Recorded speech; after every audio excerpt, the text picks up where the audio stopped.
Hello students, आप सभी लोगों का इस टू पे स्वागत है। मैं हूं आपका chemistry teacher Nagendra Singh. I have done BTech from IIT and I am teaching since last 15 years. अभी तक मैंने 25,000 से ज़्यादा बच्चों को पढ़ाया है और हज़ारों बच्चों को आईआईटीएन डॉक्टर बनाया है। अगली बारी आपकी है।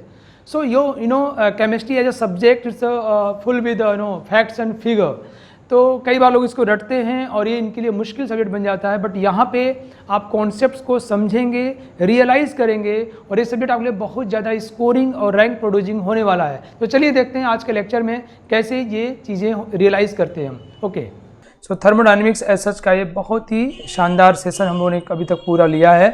अभी उसका अच्छा सा कंक्लूजन होने वाला है। तो गिब्स फ्री एनर्जी बच्चों, calculation of Gibbs free change in Gibbs energy in reaction, Gibbs free energy और स्पॉन्टेनिटी क्या होता है, change in Gibbs free energy of reaction and equilibrium. ये सारे बहुत ही शानदार, इक्विलिब्रियम, स्पॉन्टेनिटी, कितने बड़े बड़े शब्द हैं। और ये गिब्स फ्री एनर्जी क्या होता है, इससे कैसे सब को रिलेट होता है, और इन सभी चीज़ों को हम लोग बहुत ही गहराई में आज समझेंगे और बहुत मज़ा लेंगे। ओके, तो चलिए सबसे पहले आपको बताऊं, मैं जो गिब्स साहब हैं ये गिब्स साहब America, J.W. Gibbs, Joseph Willard Gibbs, इनका टाइम देखिए आप 1839 से 1903, बहुत पहले। मतलब आप में से मुझे लगता है शायद कोई भी उसमें पैदा नहीं हुआ होगा, या हो सकता है आपका पिछला जन्म रहा हो, और हो सकता है आप में से कोई गिब्स ही रहा हो या कोई गिब्स के साथ काम किया हो। बाय द वे ये अमेरिका के रहने वाले थे। सो इन्होंने डेवलप्ड किया एक एनर्जी को उन्होंने बताया, इन्होंने दिया 1873 में इन्होंने इसके विषय में बात की। यू कैन थिंक ऑफ, है ना, 1873 में।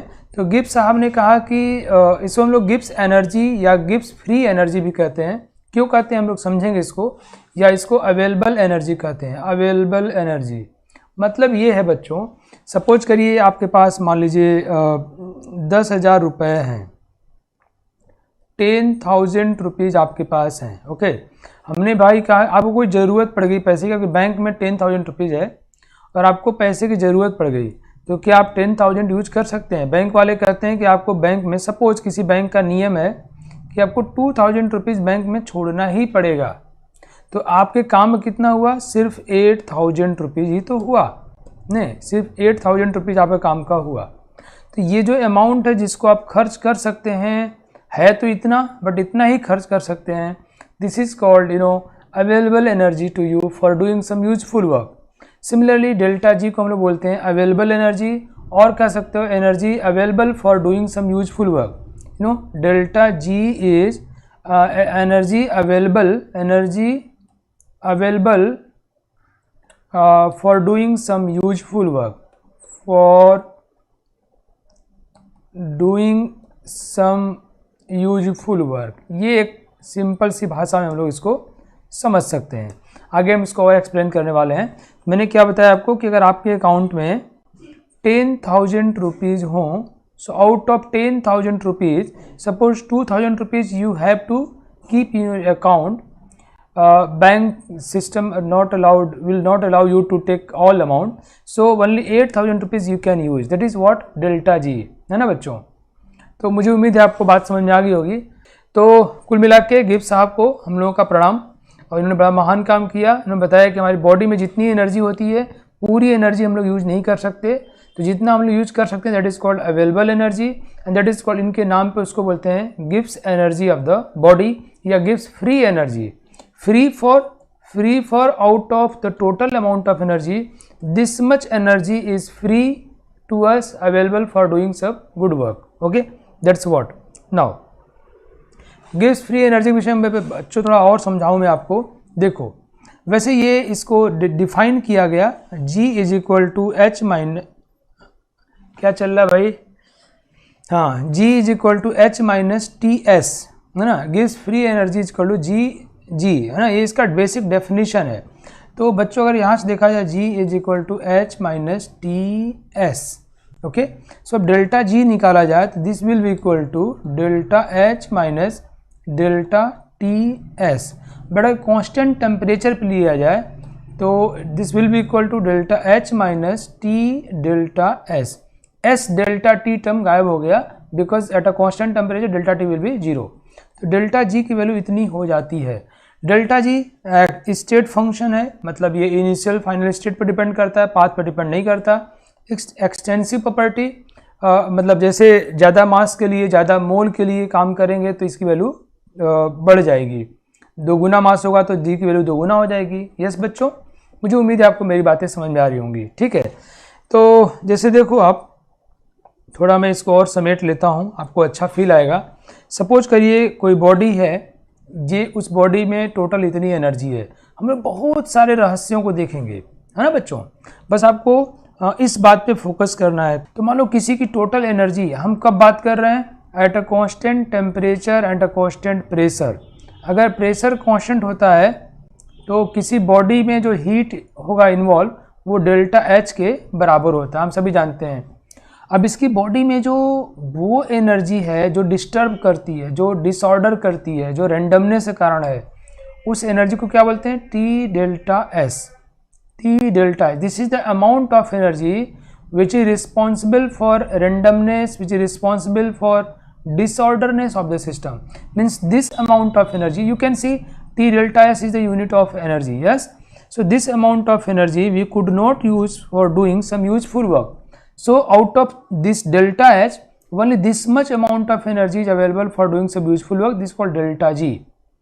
So यही बात 1873 में जोसेफ विलियर्ड गिब्स साहब ने इसको महसूस किया और उन्होंने बोला, वाह ग्रेट, सैल्यूट है आपको, आप कितने महान हैं। तो यहाँ से बच्चों का हम सोचा जाए तो delta G is equal to delta H minus T delta S अपने आप आ जाता है। मुझे उम्मीद है शायद आपको ये जान के बहुत ये देख करके बड़ा खुशी मिला होगा। अच्छा वाह ग्रेट, सो डेल्टा जी ही मैक्सिमम काम कर सकते हैं हम लोग।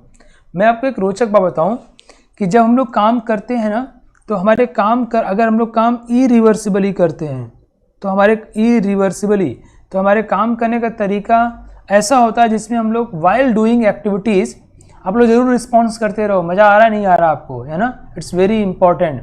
सो वाइल डूइंग एक्टिविटीज़ बच्चों क्या होता है, ये इसकी वैल्यू बढ़ती चली जाती है। आपको पता होगा इरिवर्सिबल वर्क डन में डेल्टा एस की वैल्यू इंक्रीज करती रहती है। Yes we know it. So मैंने वहाँ नहीं लिखा, मुझे यहाँ लिखना है। ओके, मुझे लिखना है कि डेल्टा एस की वैल्यू इंक्रीज करती चली जाएगी if the process is irreversible, and therefore ये और घटता चला जाएगा। एंड देयरफॉर हमें ये कहना चाहिए कि अच्छा, लेकिन जब हम रिवर्सिबल वर्क करते हैं बच्चों तो डेल्टा एस की वैल्यू क्या होती है, 0। So therefore in delta G can be say is equal to maximum work possible in reversible process. अगर हम रिवर्सिबली काम कर रहे हैं, जो मैक्सिमम काम करेंगे वो डेल्टा जी के बराबर होगा। Okay good. सो मुझे उम्मीद है आपको मज़ा आ रहा होगा। अगर इरिवर्सिबल काम करेंगे तो हम इतना रद्दी काम करते हैं, हमारे काम से आप लोग पढ़ाई कर रहे हो ना, तो अगर आप बहुत हलचल में होगे, फोकस नहीं होगे, आपके दिमाग में बहुत सारा उछल पुछल चल रहा होगा, तो आपकी एंट्रोपी रेंडमनेस और बढ़ेगी और बढ़ेगी और बढ़ेगी और ये कम हो जाएगा। जानते हैं हम जितना कर सकते हैं ना, कुछ महान विद्वान लोग कहते हैं कि हम उसका 1 या 2% ही कर पाते हैं, क्योंकि हमारे काम करने का तरीका, एक तो ये बहुत ज़्यादा पोर्शन कवर कर लिया है। कोई अगर सोचे कि क्या सर ये टी डेल्टा एस को कम नहीं किया जा सकता, please don't think about this, है ना, ये कम नहीं हो सकता किसी प्रोसेस में। कहते हैं किसी प्रोसेस में अगर डेल्टा एस की लेस देन 0 हो रही है ओवरऑल टोटल, तो प्रोसेस इम्पॉसिबल है, द प्रोसेस इज इम्पॉसिबल, ये संभव नहीं है बच्चों ना। तो please don't think about this according to second law of thermodynamics. तो अभी इतना तो कम से कम भैया इतना तो यूज कर लो, बट इतने यूज करने के लिए आपका दिमाग बहुत ही शांत, कूल, इजी, कंफर्टेबल होना चाहिए। अगर आप अस्थिर हो, रैंडम हो, डिसऑर्डर हो, तो ये आपका वाइल एग्जीक्यूटिंग द वर्क ये और बढ़ने लगेगा। इरिवर्सिबल करोगे बढ़ने लग जाएगा, तो और आप कम काम कर पाओगे। मुझे उम्मीद आपको समझ में आ गया कि जी स्टेट फंक्शन है, एक्सटेंसिव प्रॉपर्टी है, और ये यहाँ से निकल के आया delta G is equal to total में से ये रद्दी वाला घटा दिया टी डेल्टा एस। ओके बच्चों, थैंक यू, समझते रहो और रिस्पॉन्स करते रहो। ग्रेट। मीनिंग, तो delta G is a thermodynamic potential, कहते हैं किसी की औकात है कि वो कितना maximum, please focus here, reversible work कर सकता है। So delta G is thermodynamic potential, ये थर्मोडायनेमिक पोटेंशियल है that can be use to calculate maximum reversible work that can be performed at a constant temperature and pressure. Keep in mind we will then after derive it, हम इसको और derive करके ही prove करेंगे। तो we can, हम इसको ऐसे लिख सकते हैं कि delta G is equal to work done maximum at a constant temperature and pressure. Okay, अभी कुछ और बात है बच्चों, अभी कैसा वर्क आगे देखो बताऊंगा मैं इसको। ये कैसे बच्चों, रिवर्सिबल, जब हम लोग इरिवर्सिबल काम करते हैं, don't forget this amount of energy will further increase while executing the work. We know delta S will increases in the irreversible process. Okay, so now I think आप लोगों को पूरी बात समझ में आ रही होगी नहीं? Now तो बच्चों बताऊं मैं आपको कि डेल्टा जी में eight a constant temperature and pressure I will prove you कि जो वर्क डन बताया मैंने ना, ये नॉन पीवी वर्क होता है। प्रेशर वॉल्यूम मतलब ये सिलेंडर में गैस भरा, रिस्पॉन्स करते रहो मेरे प्यारे बच्चों, इसमें गैस भरा और ये कंप्रेशन एक्सपेंशन हो रहा है, वो वाला वर्क इसमें कंसिडर नहीं होगा। डेल्टा जी में सिर्फ हम लोग नॉन पीवी वर्क कंसिडर करते हैं।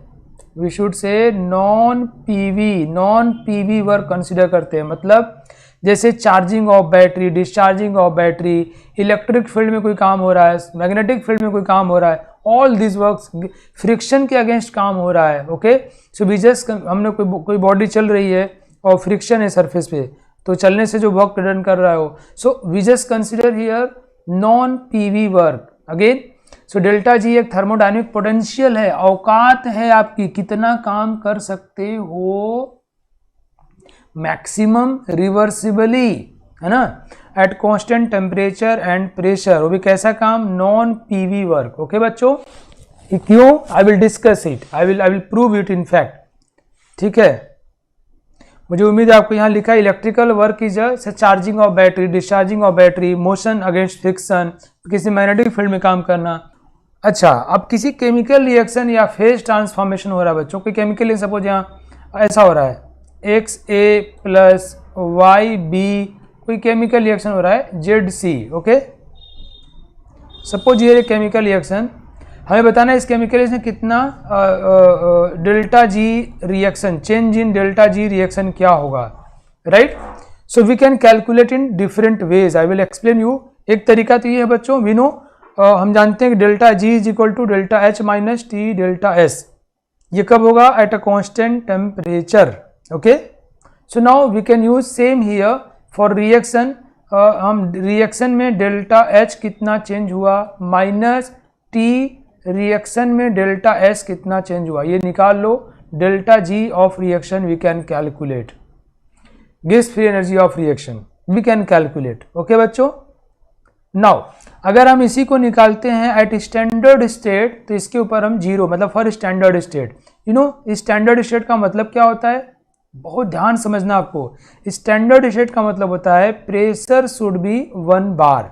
अगर हम 1 बार प्रेशर पे काम कर रहे हैं, मैंने आपको पहले भी बताया हुआ है, कंसंट्रेशन सभी का हम लोग 1 मोलर ले लें।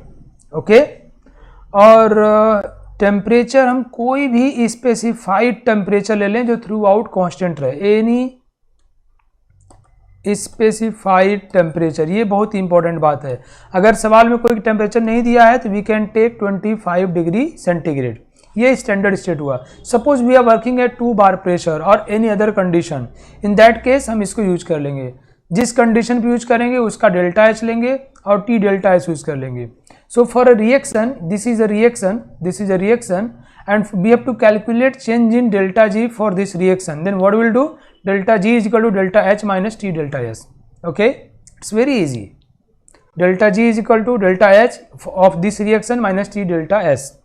And we can do this. हम इसको ऐसा क्यों लिख पा रहे हैं बच्चों, पता है आपको,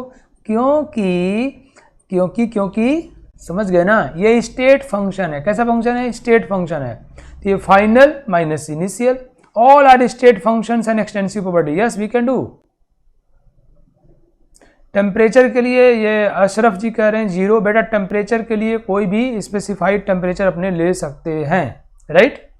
नॉर्मली रूम टेम्परेचर पे काम करते तो ये हम लोग ले सकते हैं, बट ये कोई ज़रूरी नहीं है, कोई भी टेम्परेचर यूज कर सकते हैं। ठीक बेटा, चलिए अगर कोई टेम्परेचर T1 से T2, सपोज करिए कोई रिएक्शन में लिखा XA plus YB is equal to ZC, ये रिएक्शन है। अभी टेम्परेचर T1 पे हमने डेल्टा G निकाल लिया और टेम्परेचर T2, टेम्परेचर चेंज हो गया T1 टू T2, हमें इसका डेल्टा G T2 पर निकालना है।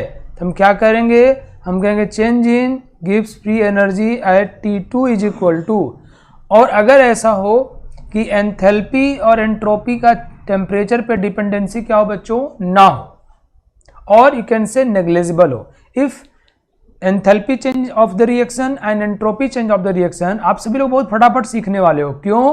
क्योंकि आप लोग शानदार हो, हमने बहुत डिटेल में पढ़ा हुआ इन चीज़ों को और आपने बड़ा अच्छा रिस्पॉन्स किया हुआ है।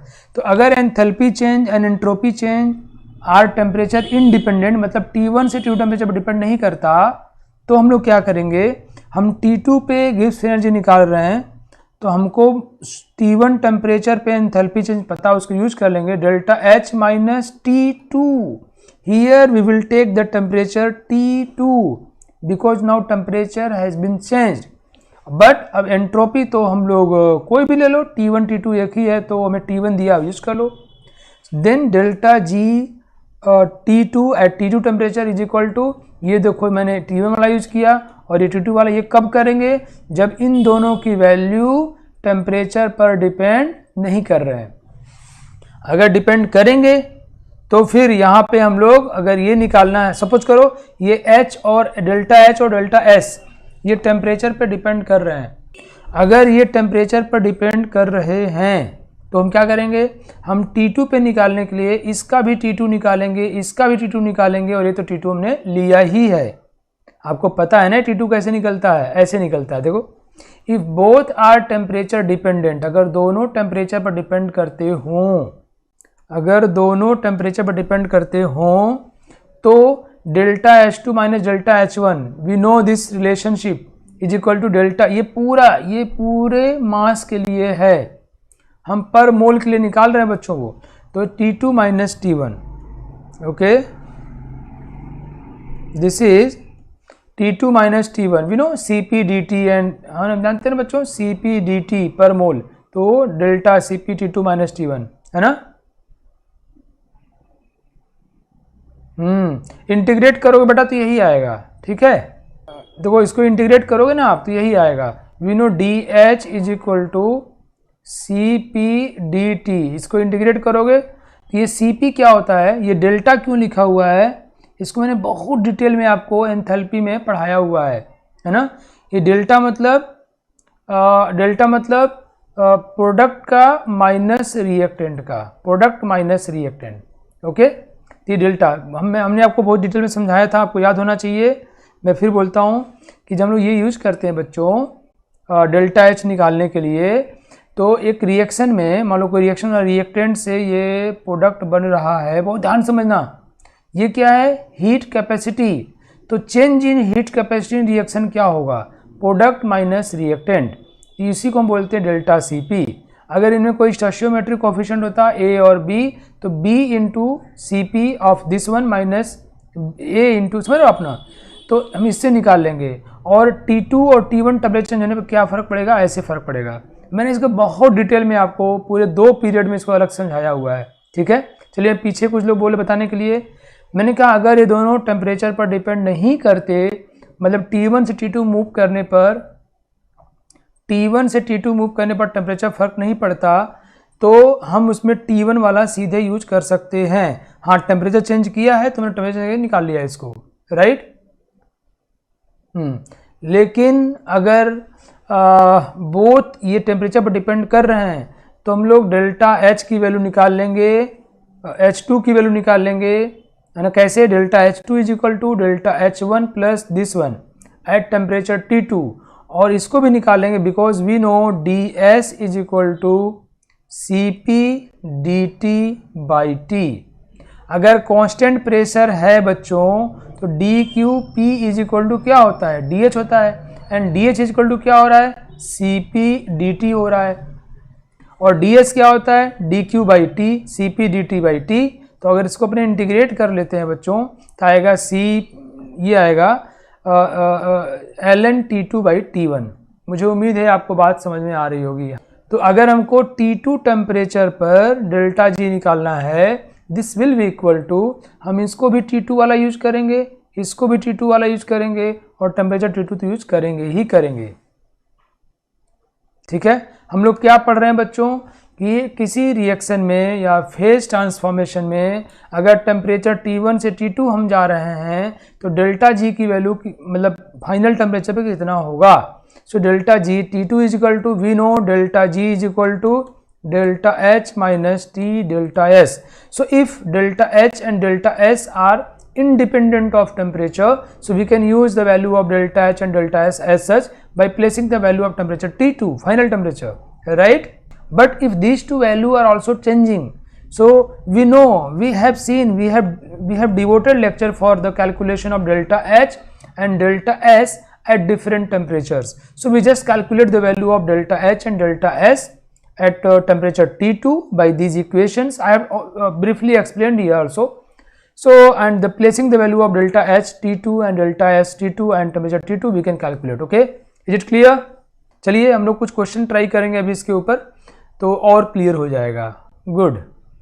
So delta ji in a reaction, किसी रिएक्शन में अगर हमको डेल्टा जी निकालना है, जैसे बच्चों ये फिर से वही रिएक्शन ले रहा हूँ, अगर किसी रिएक्शन में हमको डेल्टा जी निकालना है XA plus YB is equal to ZC. Suppose this is a reaction and we have to calculate delta G. तो हम क्या करेंगे, हम लोग क्या करेंगे बच्चों, हवन करेंगे हम लोग इसका डेल्टा जी निकालेंगे। We know that G is a state function as well as extensive property. We just calculate the Gibbs energy of product. I will just substitute by Gibbs energy of the reactant. So delta G of reaction is equal to मतलब मैं इसको broadly लिख रहा हूँ, Gibbs of the product and Gibbs energy of the reactant, minus कर दो आ जाएगा final minus initial. Now ये कहाँ से लिखा मैंने, स्टेट फंक्शन से। ये क्या होगा, this is extensive property, I have written this because this one is a state function, but since G is the extensive property, so we can write Z into Gibbs energy of C, ये product का हो गया। Z से multiply क्यों किया, because it's extensive, एक मोल का जितना होगा उतनी Z मल्टीप्लाई कर देंगे, minus for reactant X into Gibbs energy of A plus Y into Gibbs energy of P, and just by solving we can calculate. That's what written here बच्चों, उसी को यहाँ पे थोड़ा मैथमेटिकल भाषा में लिख दिया है। And this one is nothing but stoichiometric coefficient product minus reactant. This is molar, एक मोल C का Gibbs energy of 1 mole of C, that's what I have written here. So है ना, मुझे उम्मीद है आपको बात समझ में आ गई होगी। हाँ बिल्कुल, ये स्टोइकियोमेट्रिक कोएफिशिएंट है बच्चों। तो मान लो अगर एक से ज़्यादा प्रोडक्ट रिएक्टेंट में है तो इसको कर दिया, और एक मोल का हमने यहाँ लिखा हुआ है तो वही हमने इसको मोल से लिखा है। या फिर तो भाई एक तो तरीका ये है, और एक तरीका ये है, भाई कहते हैं कि किसका बच्चा कितना तेज है, तो सब कहते हैं मेरे गांव में उसकी तरह कोई है ही नहीं, तो बहुत धुआंधार है, उसके दिमाग से रोशनी निकलती है, बहुत तेज है फलाना डिम का। तो इधर we can use very absolute तरीका, कोई एब्सोल्यूट वे यूज कर लेंगे भाई जिससे हम लोग बात कर लेंगे, या फिर जिससे हम उसकी तेजाई चेक कर लेंगे, कौन कितना तेज है ना, कौन कितना पहलवान है। जैसे ये यहाँ पे हम लोगों ने मोलर गिब्स एनर्जी निकाल लिया, मोलर गिब्स एनर्जी, ठीक है, of Gibbs energy of A, molar Gibbs energy of B, molar Gibbs energy of C. या फिर एक और तरीका है, हम लोग ऐसा यूज कर लें बच्चों, this delta G is equal to Z into, हम इसको ना enthalpy of formation G naught C use कर ले। अब ध्यान समझो, अब हर गांव में एक तेज बच्चा, हम कैसे बताएं कौन ज़्यादा तेज कौन कम तेज है। क्या भैया IIT मेडिकल परीक्षा होने वाली है, तो जिसका छोरा छोरी उसमें ज़्यादा नंबर पाएगा, ज़्यादा अच्छी रैंक लाएगा, सेलेक्ट हो जाएगा, वो तेज है, जिसका कम है, because now we are choosing the same reference line. So here उसी को करने के लिए हम लोग एंथैल्पी ऑफ फॉर्मेशन यूज करते हैं, sorry gives free energy of formation.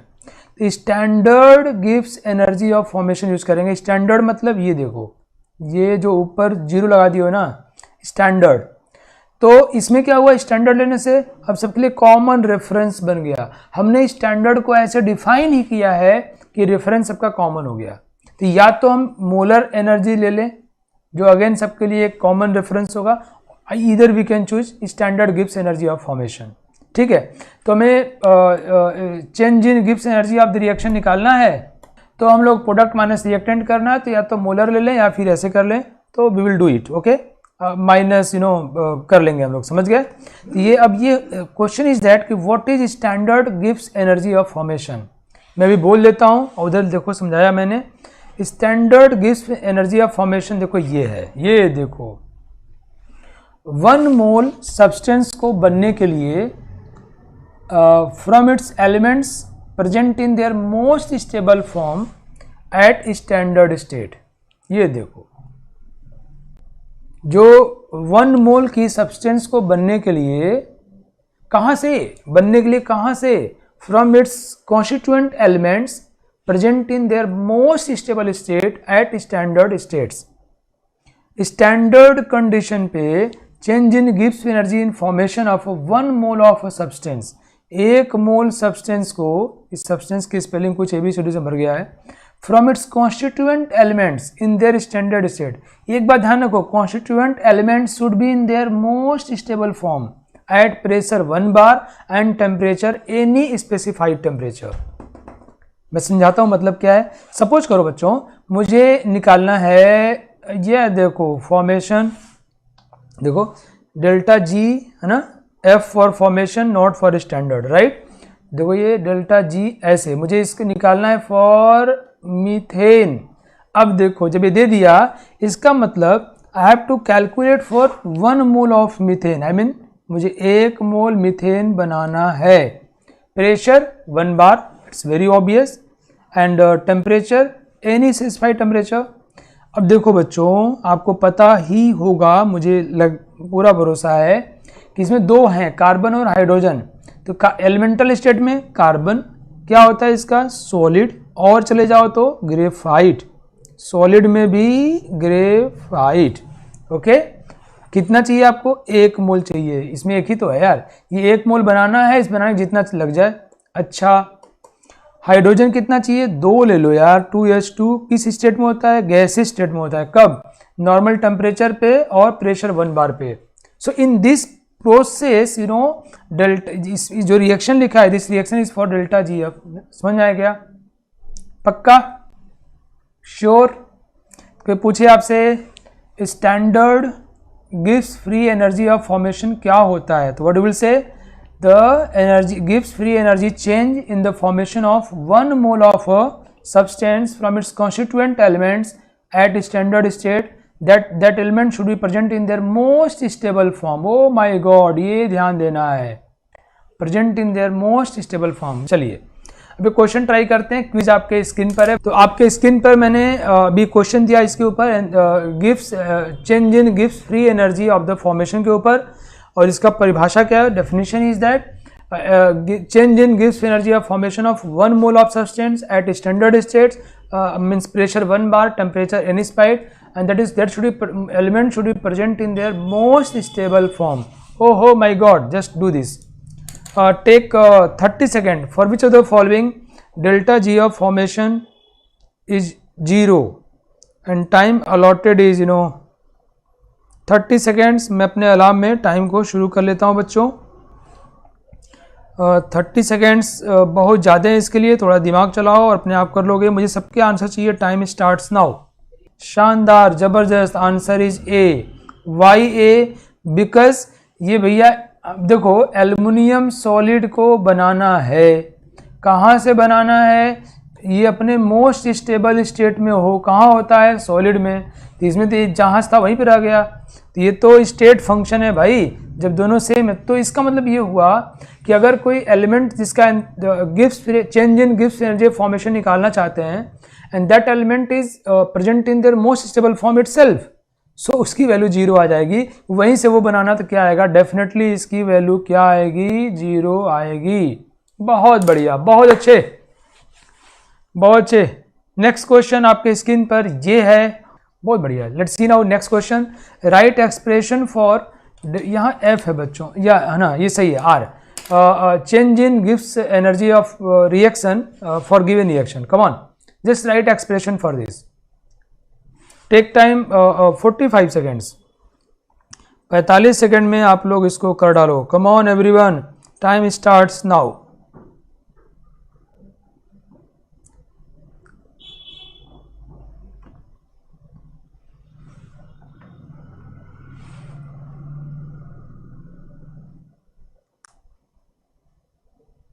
सोचो सोचो।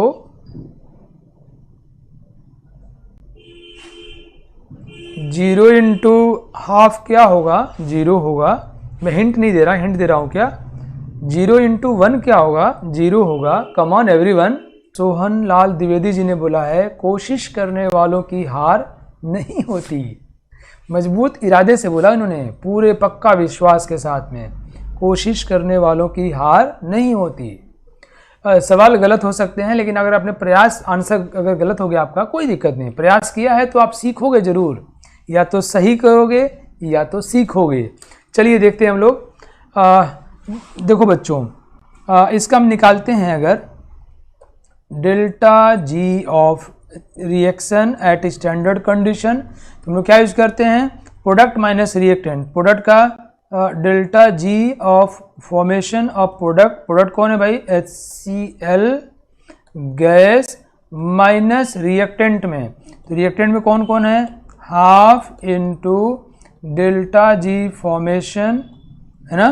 मैंने कहा यहाँ फॉर्मेशन यूज कर सकते हैं, या फिर हम लोग उसकी मोलर वैल्यू यूज कर सकते हैं। मैंने फॉर्मेशन वैल्यू यूज किया of H2 gas, and plus 1 into delta change in गिव्स एनर्जी ऑफ फॉर्मेशन ऑफ कौन है, Cl2 गैस। दोनों हाइड्रोजन गैस और क्लोरीन गैस, ये तो अपने स्टैंडर्ड स्टेट में बच्चों। ये वैल्यू कितनी हो जाएगी, 0। ये वैल्यू कितनी हो जाएगी, 0। So this will be equal to गिव्स energy of formation standard condition of HCl gas. Oh my god, this will be equal to, okay, सही है। ये हाफ, बेटा जब ये 0 हो गया तो 0 इंटू हाफ क्या आएगा, अच्छा ये हाफ होना चाहिए, ठीक है, ये भी हाफ कर दो, कोई फर्क नहीं पड़ता, है ना। तो 0 सब 0 ही हो जाएगा, है कि नहीं। तो ये थोड़ा ध्यान देना था। किसी ने गलत किया मान लो, तो क्या फ़र्क पड़ता है, उसने सीख तो लिया ही, है ना। तो अगर हम लोग enthalpy of formation, sorry gives energy of formation का यूज़ करते हैं बच्चों, तो ये 0 हो जाएगा, राइट। बेटा देखो, इस रिएक्शन का हमें डेल्टा जी लिखना है, तो इसका फॉर्मेशन माइनस इसका फॉर्मेशन, ये दोनों अपने आप अपने स्टैंडर्ड स्टेट्स में प्रेजेंट हैं, तो इनका फॉर्मेशन तो 0 ही होगा, है ना। ये स्टैंडर्ड स्टेट्स में ही है, तो इनका 0 होगा, तो इसी के फॉर्मेशन के बराबर हो जाएगा। नेक्स्ट क्वेश्चन बच्चों आपके स्क्रीन पर ये है और फोड़ना है अब। चलो come on, right expression for this, for the reaction. Come on, take now take 45 seconds, time starts now. This one is elemental state, है ना, this one is elemental state. So इसका तो चेंज इन गिव्स फॉर्मेशन क्या आएगा बच्चों, इसका 0 आएगा, but इसका 0 तो नहीं आएगा ना यार। तो गिव्स चेंज इन गिव्स energy of reaction at standard condition is equal to product, product मतलब चेंज इन गिव्स energy of formation of CO2 minus change in गिव्स energy of formation eight standard state of CO। Yes बच्चों, because now this one is 0, O2 is the elemental state, है ना। बताओ समझ आ गया सबको, मजा आ रहा है कि नहीं, हमको ये बताओ, हम लोग को मजा आ रहा है कि नहीं। नाउ अब क्या है ना, हम लोग को रेफरेंसेस की जरूरत पड़ती है सवाल बनाने में। देखो हम लोगों ने अभी सॉलिड में एंट्रोपी के लिए रेफरेंसेस लिया, रिएक्शन में हमने रेफरेंस लिया कि gives energy of formation of pure element को 0 होता है। सॉल्यूशन में जब हम क्वेश्चन ट्राई करते हैं बच्चों, ये बहुत ज़्यादा इंपॉर्टेंट है, it's very very important, very very important, okay. In solution we need a reference, तो हमने रेफरेंस लिया बच्चों कि अगर H प्लस एक्वस है, H प्लस का एक्वस सॉल्यूशन है, तो स्टैंडर्ड कंडीशन में हम इसका Gibbs change in Gibbs formation zero लेंगे, एंथैल्पी जीरो लेंगे, एंट्रोपी जीरो लेंगे, उसकी मोलर एंट्रोपी भी स्टैंडर्ड वैल्यू जीरो लेंगे, और इसको रेफरेंस मान के दुनिया के सारे सॉल्यूशन में जो आयंस हैं उनकी वैल्यूज को हम कैलकुलेट करते हैं। ओके, समझ गए आप मेरी बात? सॉलिड में तो मान लिया था हमने क्या करना है, ये देखो हमने प्योर एलिमेंटल स्टेट में देख लिया हमने। सॉल्यूशन में रिएक्शन करते हो अगर आप, तो H प्लस का एक्वस सॉल्यूशन है अगर, तो उसके change in formation of standard free energy zero, change in formation of enthalpy standard state में zero, change in formation of entropy standard state में जीरो, उसकी मोलर एंट्रोपी भी जीरो मान ली जाती है। किसकी? H प्लस एक्वस की। मुझे उम्मीद है आप लोग नहीं भूलोगे, इट्स वेरी इंपॉर्टेंट। और इसको रेफरेंस लेके बाकी सारे आयन का हम लोग कैलकुलेट करते हैं। This value assigned value zero. Okay बेटा, इसको रेफरेंस की तरह चूज किया गया ताकि इसे हम कहते हैं कि धरती पर कोई है यहाँ पर, तो ये मान लो ये मास है, m मास है ना, ये हाइट है h, तो कहीं इसकी एनर्जी कितनी, तो हम लोग बोल देते हैं mgh, है ना, जो कि गलत है ना बच्चों? ये तो आप लोग जानते ही हो इस बात को। हम लोग क्या बोल देते हैं, ये h हाइट है तो कि इसकी पोटेंशियल एनर्जी इज mgh। बाद में सीखते हैं कि ये mgh प्लस u नॉट है, कि u नॉट किसकी एनर्जी, कहीं इस रेफरेंस की, कितना मान लिया, कहीं जीरो। सो यू नो बाकी कैलकुलेशन करने के लिए हमने इसको इसलिए मैंने लिखा असाइंड वैल्यू, इसको मान लिया गया है। Okay, so that we can have rest of the calculation of the solution on the basis of the reference. Okay ठीक है, चलिए गिव्स energy and spontaneity. Wow, spontaneity यार, इस मार्कर को छोड़ते ही नीचे गिरता है। मैं कई बार इससे रिक्वेस्ट किया हूँ कि ऊपर जाओ ऊपर जाओ, कई बार पता है ये मेरा मोबाइल इसमें गिर जाता है नीचे, सोचता हूँ छूटता है तो नीचे गिर जाता है, ऐसे रुक जाता है यार, लेकिन गिर जाता है, फिर सोचता हूँ नीचे गिर अपने आप, नीचे गिरते गिरते अपने आप ऊपर आ जाता यू नो, ऐसा कभी नहीं होता है, नीचे गिर ही जाता है, because that is spontaneous. Spontaneous process क्या होता है बच्चों? The process which has tendency to occur naturally in the natural circumstances. इसको ऊपर ले जाना है तो क्या नहीं जाएगा क्या? मार्कर ऊपर जाओ, नहीं जा रहा है, but I can do it, मैं इसको ऊपर ले गया, तो भाई एक्सटर्नल एजेंट कोई काम होता है, that is non spontaneous. Okay बच्चों, सो हमने इसे बहुत डिस्कस किया हुआ है, बहुत ज़्यादा डिस्कस किया हुआ है। मैं आपको बताऊं कि इसको लेके सेकेंड लॉ ऑफ थर्मोडायनामिक्स में कहा गया कि डेल्टा एस टोटल की वैल्यू स्पॉन्टेनिटी को डिफाइन करने के लिए बोला गया ग्रेटर देन और equal to zero. It's a second law of thermodynamics. अब ये ग्रेटर देन जीरो कब होगा? If process will be irreversible, Clausius inequality we have seen, है ना। और इज इक्वल टू जीरो कब होगा? जब ये प्रोसेस कैसा होगा बच्चों? रिवर्सिबल। लेस देन जीरो होने का कोई सवाल पैदा ही नहीं होता। तो कोई प्रोसेस अगर रिवर्सिबल है, I will discuss with you about the condition of reversibility, इसका मीनिंग, ये सब बातें करेंगे, हम डिटेल में करेंगे। मैं भी एक क्लास और लूँगा इसके ऊपर। मैं नहीं समझता कि मुझे जल्दी करना चाहिए, बिकॉज कुछ और बातें मैं आपसे डिस्कस करना चाहता हूँ, बहुत सारे सवाल बनाना चाहता हूँ। तो we will take one period more on thermodynamics, then we will start thermochemistry and then after we will cover ionic equilibrium. And till then, तब तक आप लोग केमिकल इक्विलिब्रियम सारे बच्चे कंप्लीट कर लेंगे, है ना, मुझे लगता है। तो ये बच्चों स्पॉन्टेनिटी की पूरी परिभाषा देखो यहाँ से आती है। कोई प्रोसेस स्पॉन्टेनियस है तभी जब उसके डेल्टा एस टोटल की वैल्यू ग्रेटर देन और इक्वल टू जीरो है। अगर ग्रेटर देन जीरो है तो प्रोसेस इज इरिवर्सिबल, ये स्पॉन्टेनियस है।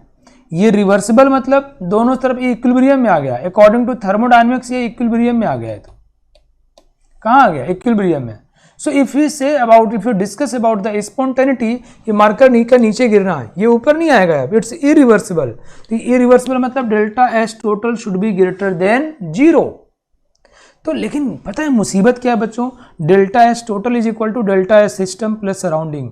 अब यार सराउंडिंग क्या है? मतलब इस मार्कर को छोड़ के पूरा ब्रह्मांड सराउंडिंग है।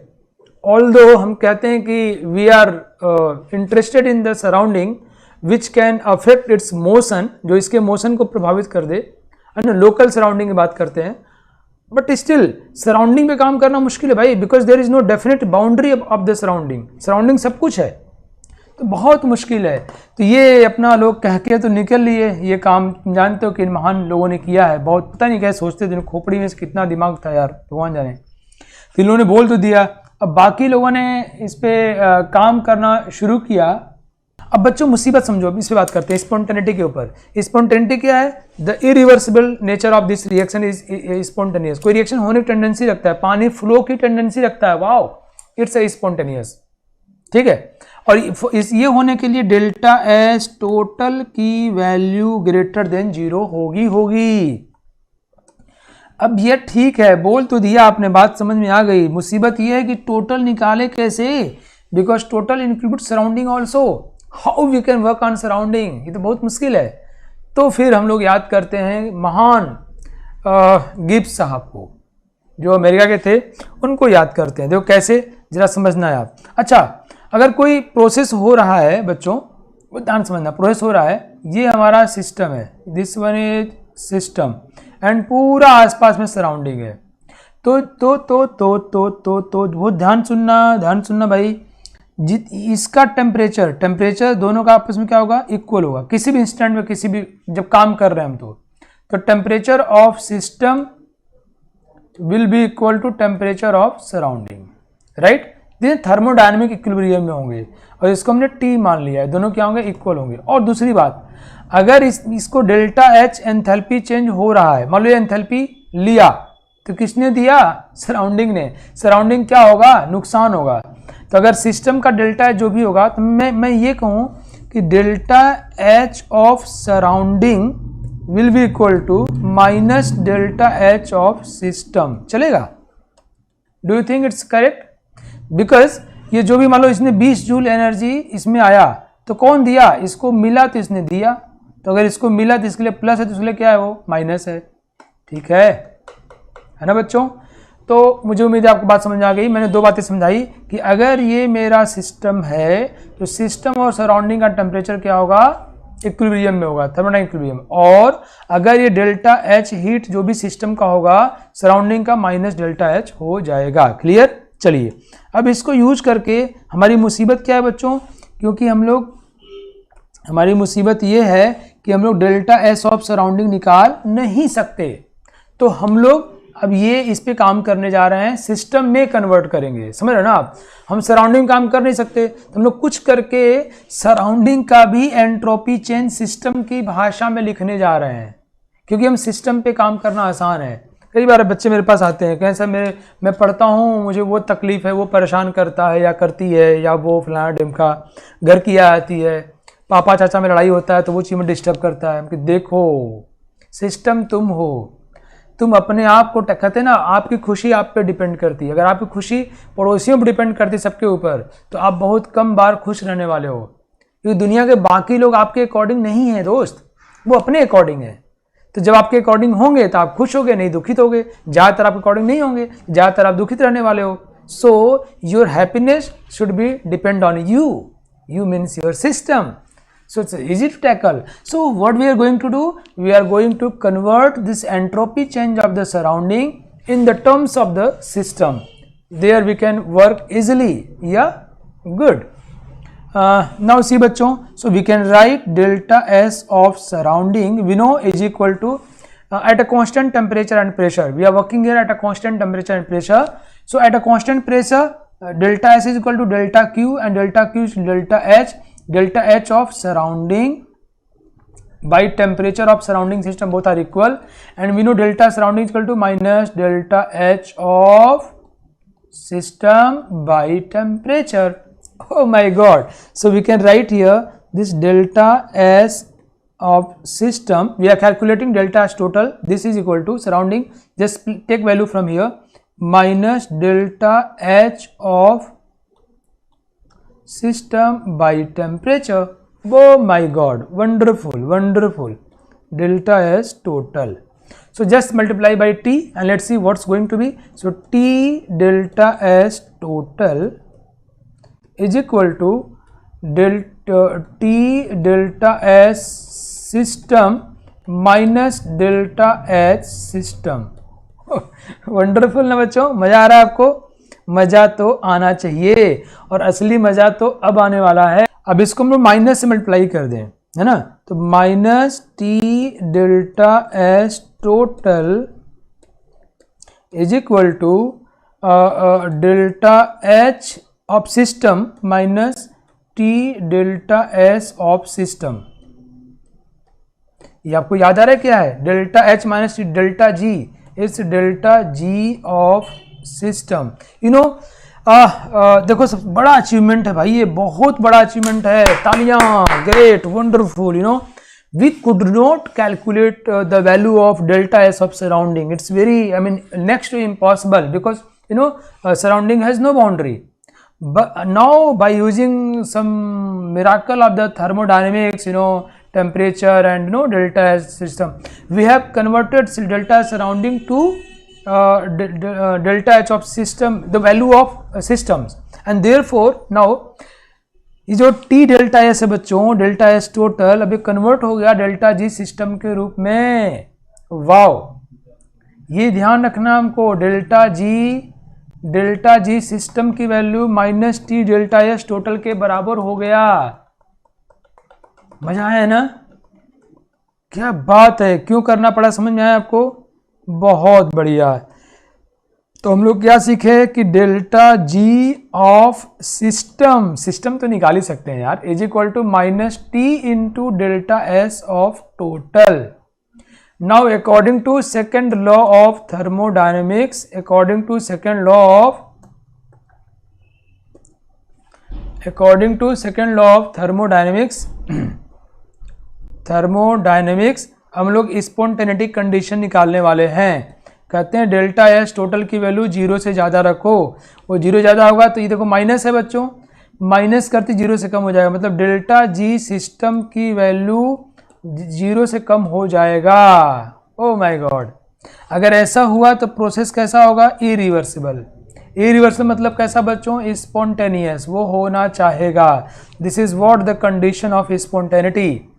खूबसूरत बात यह है कि हम लोग डेल्टा जी सिस्टम पे काम कर रहे हैं, और अगर इसकी वैल्यू 0 हो गई, ये 0 अगर 0 हुआ तो ये भी 0 हो जाएगा, तो delta G of system will be equal to 0। कब? एट इक्विलिब्रियम नहीं, और अगर इसकी वैल्यू लेस देन 0 क्या हो नहीं सकता, ना ना ना ना हो सकता। तो कहीं डेल्टा जी की सिस्टम का पॉजिटिव, अगर ये लेस देन 0 होगा तो माइनस माइनस क्या पॉजिटिव, ये कहें नॉन स्पॉन्टेनियस, ना अपने से हो ही नहीं सकता, इट्स नॉट पॉसिबल, ये अपने से प्रोसेस हो ही नहीं सकता। इसको कराने के लिए हमको एफर्ट देना पड़ेगा, एक्सटर्नल एजेंट। समझ गए आप? मजा आया कि नहीं है बताओ बच्चों? मामला देखो ये है कि हम लोगों ने इसको डेल्टा जी में कन्वर्ट कर लिया, डेल्टा जी किसका? अभी सिस्टम का, ठीक है। तो अगर डेल्टा जी, अच्छा सोचो जरा, मस्ती से बात करते हैं जरा, फिर से लौट चलो पीछे, बैक टू पेबलियन। ये हमारा डेल्टा जी है, ये हमारा डेल्टा एस इंटू टी है, and this one is overall delta H. मैं आपको व्यवहारिक भाषा में बताता हूँ, ये बहुत मज़ेदार है, आपको अच्छा लगेगा। अब यार मेरे पास कुछ रुपए हैं, मतलब मेरे पास रुपए 300 हैं, बहुत गरीब आदमी हूँ मैं, ठीक है, 300 रुपए हैं, मैं मार्केट में जाके 400 कैसे खर्च कर दूंगा बता जरा मुझे। तो या फिर मेरे पास 300 रुपए हैं और थोड़े देर बाद मेरे पास 400 रुपए हो गए, तो क्या ये अपने से हो गए होंगे? नहीं, किसी ने दिया होगा यार 100 रुपये मुझे, ये स्पॉन्टेनियस है ना, नॉन स्पॉन्टेनियस है। तो अगर देखो ये अगर गिब्स एनर्जी माना जाए तो ये बढ़ गया, तो चेंज इन गिब्स एनर्जी क्या होगा बताओ? ज़्यादा में से कम, पॉजिटिव। प्रोसेस कैसा है? Non spontaneous. Wow, wonderful. ये तो बड़ा शानदार तरीका हुआ समझने का यार। अगर ऐसे हम लोग समझें, मेरे पास 300 रुपये हैं, अब 400 हो गए, किसी ने 100 रुपये मुझे दिया है, मतलब दिया मतलब उसके ऊपर डिपेंड करता है भाई, external agent, the process will B non spontaneous.